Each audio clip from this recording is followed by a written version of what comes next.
Director General ki Pulit Bertemai Kejelau LR Bishnoi ulaong bokum ukledo jong ki Pulit Kejelau bo ikatong ban penlong ya Kejelau Meghalaya ke Basong Suk Songsan bat benele ru ban pendunai ki kam Thombor persya ki kentai bat ki kam bean ya Kejelau Meghalaya. Kesorkar jela ke penmena haka kat nreu trik jemang Arhajar Arpuar balatung yu LR Bishnoi kum DGP Bertemai Kejelau. Badu Bishnoi lu shimti kena kam haka arpo trik jemang Arhajar Arpuar.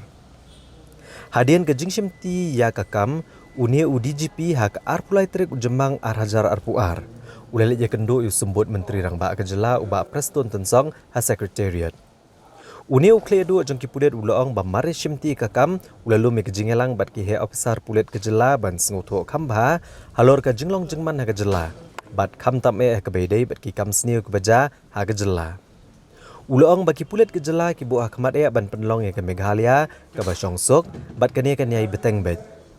Habal kli kumno onle ban rat dengkong ki kambean bat ki kam sniu ke baja hapo Kejela. Unia DGP Bertemai ulaong bagi Kejela kala don lupai ki officer ke bala I bah kakam bat daga jingetre rengkat lang kum ka kenhun on thau gilat kilenti. Ha kabedai bagajing sya Thombor ki kentai bat ki kena Bishnoi ulaong ba aniale ban pelet jingmut bah ha kabedai bagi jingja ki bagi kentai bagi kena ki sya Thombor bat ula syamru bagi kam Thombor ki kentai bagi kena ka jurbha kanong ba Shillong ban ha ki wei pat ki distrik jong Kejela. Ulaong ba anselu magajing lang ban wat gilat klenti bat ki but rekam ban weng ya kene kajing So after that I had been taking meetings with senior officials and understanding the crime and other scenarios here.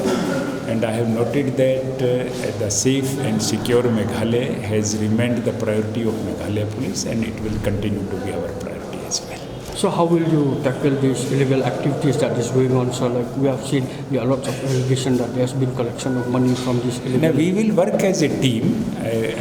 We have a good experienced officers here, and we will work as a team, understand the dynamics, and as a team we will work all the times. Thank you. So we have seen there's also a rise in crimes against women and children. How will you deal with these issues? So our focus area will be to concentrate on the crimes against women and children. I have noted that the crime rate against women and children is a bit high as compared to the few districts in Shillong and nearby area.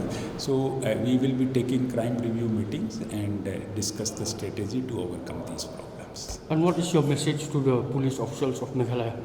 We will work as a team, and my message to police is that be humble and show good behavior towards the people of Meghalaya. The people are very nice, and always help them, and then only we can get their cooperation. Thank you.